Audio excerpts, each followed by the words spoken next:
Hydration. पानी hydration के लिए महत्वपूर्ण है क्योंकि यह शारीरिक तरल पदार्थों के संतुलन को बनाए रखने में मदद करता है। पर्याप्त हाइड्रेशन विभिन्न शारीरिक कार्यों का समर्थन करता है, जिसमें पाचन, परिसंचरण, पोषक तत्वों का अवशोषण और शरीर के तापमान का रखरखाव शामिल है। 2. Promotes healthy skin. पर्याप्त पानी पीने से आपकी त्वचा हाइड्रेटेड और नमीयुक्त रहती है।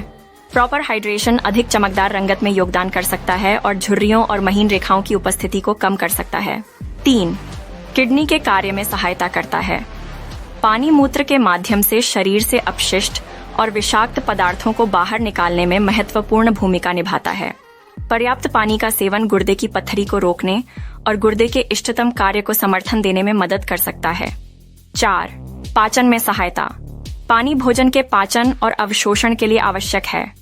यह भोजन के कणों को तोड़ने में मदद करता है, आंतों के माध्यम से पोषक तत्वों की आवाजाही का समर्थन करता है और मल को नरम और आसानी से निकलने में मदद करके कब्ज को रोकता है। 5. Promotes physical performance. Staying hydrated is important for optimal athletic performance and stamina. पानी मांसपेशियों के समुचित कार्य को बनाए रखने में मदद करता है, जोड़ों को चिकनाई देता है और व्यायाम के दौरान शरीर के तापमान को नियंत्रित करता है। 6. शरीर के तापमान को नियंत्रित करता है। Regulates body temperature. पानी में उच्च ताप क्षमता होती है, जिसका अर्थ है कि यह गर्मी को धीरे धीरे अवशोषित और छोड़ सकता है। पर्याप्त जलयोजन शरीर के तापमान को नियंत्रित करने और शारीरिक गतिविधि के दौरान या गर्म मौसम में अधिक गर्मी को रोकने में मदद करता है। 7. Supports cognitive function. Dehydration can have a negative impact on cognitive function, including concentration, alertness, and short-term memory. पर्याप्त पानी पीने से मस्तिष्क की सर्वोत्तम कार्य प्रणाली और मानसिक स्पष्टता बनाए रखने में मदद मिलती है। 8. वजन घटाने में सहायता मिल सकती है। भोजन से 30 से 45 मिनट पहले पानी पीने से तृप्ति की भावना को बढ़ावा मिल सकता है, जिससे कैलोरी की मात्रा कम हो सकती है और वजन घटाने के प्रयासों में सहायता मिल सकती है। इसके अतिरिक्त मीठे पेय पदार्थों के स्थान पर पानी का चयन करने से अनावश्यक कैलोरी में कटौती करने में मदद मिलती है। 9. Improves mood and energy levels. हल्के निर्जलीकरण से भी थकान, चिड़चिड़ापन और मूड में बदलाव हो सकता है। अच्छी तरह से हाइड्रेटेड रहने से ऊर्जा के स्तर को बढ़ावा देने और अधिक सकारात्मक मूड को बढ़ावा देने में मदद मिल सकती है। 10. Supports overall health. पर्याप्त पानी का सेवन ओवरऑल हेल्थ के लिए आवश्यक है और विभिन्न स्वास्थ्य स्थितियों जैसे मूत्र पथ के संक्रमण, गुर्दे की पथरी और कब्ज की रोकथाम में योगदान दे सकता है। इन लाभों का अनुभव करने के लिए पूरे दिन लगातार पानी पीने की सलाह दी जाती है, जबकि उम्र, गतिविधि स्तर और जलवायु जैसे कारकों के आधार पर व्यक्तिगत पानी की जरूरतें अलग अलग होती हैं। प्रतिदिन लगभग 8 गिलास 74 ऑन्स पानी पीने का लक्ष्य अधिकांश वयस्कों के लिए एक अच्छा सामान्य दिशा निर्देश है। Adjustments may be needed depending on individual circumstances and health considerations. दोस्तों, अब हम लोग जानेंगे कि हमें पानी कब पीना चाहिए और कब नहीं पीना चाहिए। तो चलिए शुरू करते हैं। पानी कब पीना चाहिए और कब नहीं? When should one drink water and when not?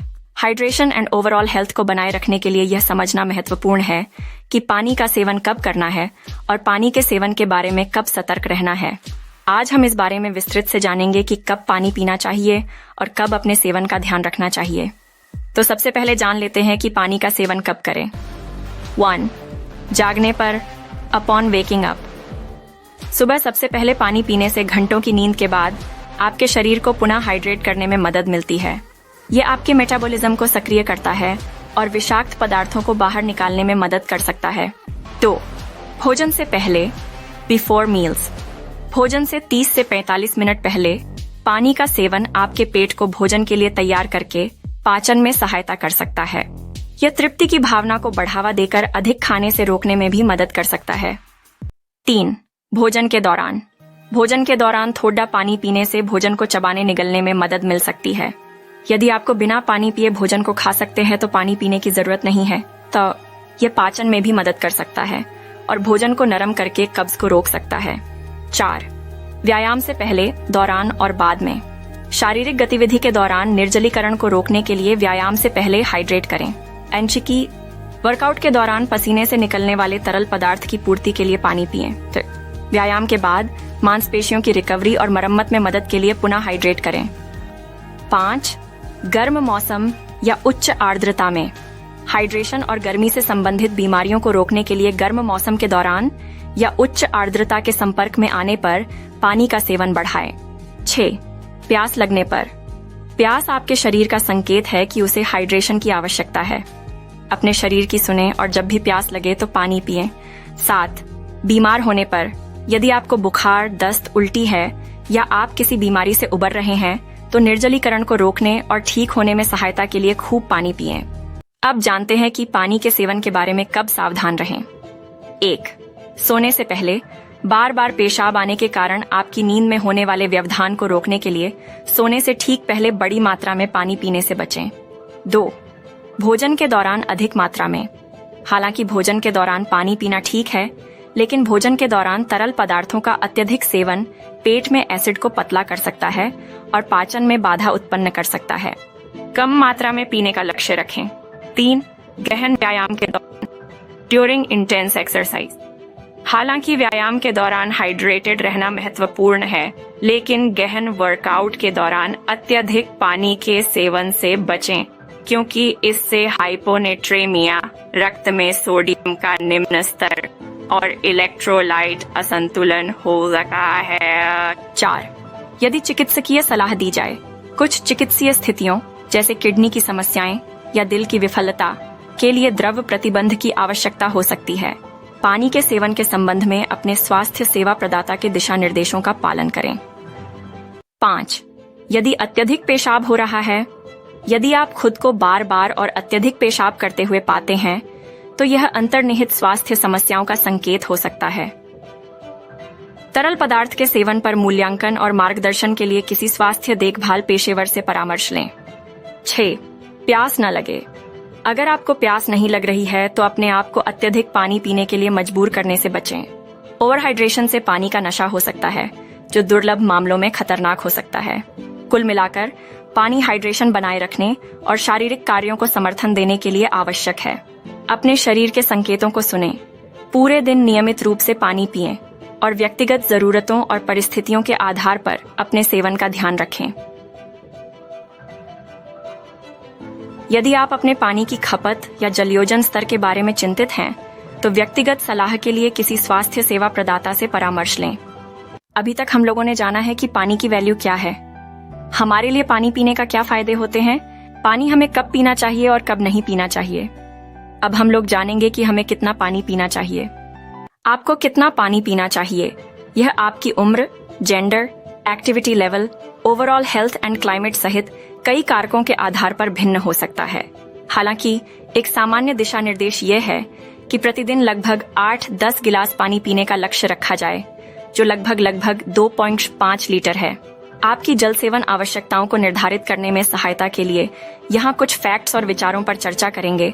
तो आइए जानते हैं कि पानी पीने के लिए किन फैक्टर्स को फॉलो करना चाहिए है। 1. Activity level. यदि आप शारीरिक रूप से सक्रिय हैं या गर्म जलवायु में रहते हैं तो आपको हाइड्रेटेड रहने के लिए अधिक पानी की आवश्यकता हो सकती है। व्यायाम के दौरान पसीना आने से तरल पदार्थ की हानि होती है, जिसकी पूर्ति की आवश्यकता होती है। 2. Body size and weight. बड़े व्यक्तियों को आमतौर पर जलयोजन मतलब हाइड्रेशन बनाए रखने के लिए छोटे व्यक्तियों की तुलना में अधिक पानी की आवश्यकता होती है। शांति। 3. Health conditions.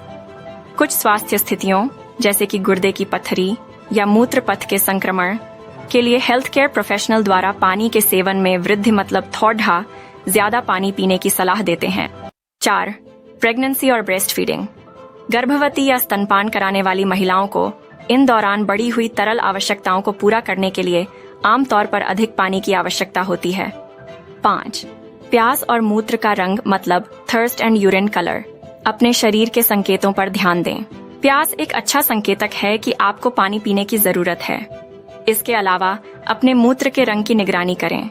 हल्का पीला या भूरे रंग का मूत्र आमतौर पर पर्याप्त जलयोजन हाइड्रेशन का संकेत देता है। अन्य तरल स्रोत। याद रखें कि पानी का सेवन अन्य पेय पदार्थों और फलों और सब्जियों जैसे पानी से भरपूर खाद्य पदार्थों से भी हो सकता है। सभी स्रोतों से अपने समग्र तरल पदार्थ सेवन पर ध्यान दें। If you have specific health concerns or questions about your water intake, it is advisable to consult a healthcare professional for personalized recommendations. Video पसंद आए तो लाइक फॉलो एंड सब्सक्राइब करें। इस जानकारी को अपने दोस्तों और रिलेटिव्स को भी शेयर जरूर करें, जिससे कि उससे भी ये जानकारी प्राप्त हो सके और वे सभी स्वस्थ और खुश रह सके। अपना ओपिनियन शेयर करना चाहते हैं तो कमेंट्स में जरूर करें। आपका फीडबैक हमारे बहुत ही वैल्यूएबल है। तो आज के लिए बस इतना ही, फिर मिलते हैं एक नया हेल्थ रिलेटेड वीडियो को लेकर। तब तक आप सभी हमेशा खुश रहिए और स्वस्थ रहिए। यहाँ तक वीडियो देखने के लिए दिल से प्रेम पूर्वक बहुत बहुत धन्यवाद।